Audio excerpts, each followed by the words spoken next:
घरात धातूचे कासव ठेवताय, पण माहिती आहे का योग्य दिशा? जाणून घ्या महत्वाचे नियम. अनेकांच्या घरात कासव असल्याचं तुम्हाला दिसत असेल.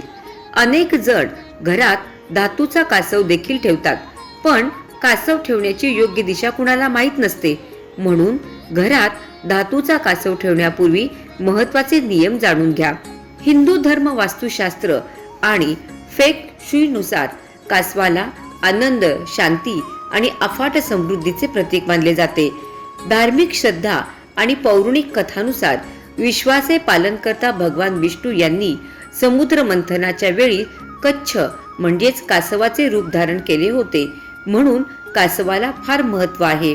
अनेकांच्या घरात कासव असतो, पण कासव ठेवण्याची योग्य दिशा कोणालाच माहीत नसते.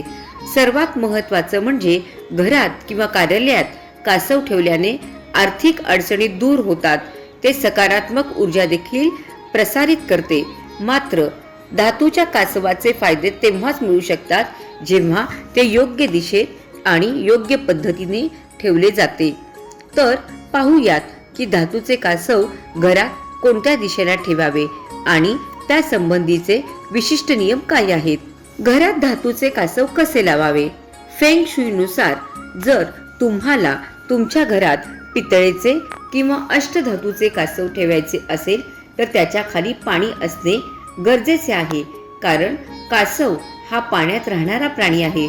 म्हणून धातूचे कासव ठेवण्यापूर्वी एका भांड्यात पाणी ठेवा.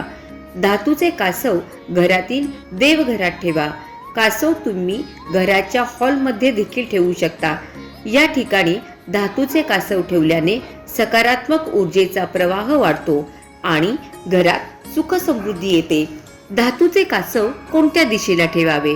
वास्तुशास्त्रानुसार उत्तर दिशा संपत्तीचा, देव कुबेर आणि देवी लक्ष्मी यांच्याशी संबंधित आहे.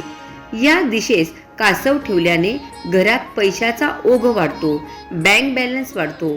घरात योग्य दिशेत कासव ठेवल्याने शत्रूपासूनही सुटका मिळते. पदोन्नती मिळवण्यासाठी आणि व्यावसायिक नुकसान टाळण्यासाठी पितळी कासव एक वरदान ठरते. कार्यालयात पितळी कासव ठेवल्याने एकाग्रता वाढते आणि कामातील अडथळे दूर होतात. त्यामुळे घरात आणि कामाच्या ठिकाणी देखील कासव ठेवू शकता.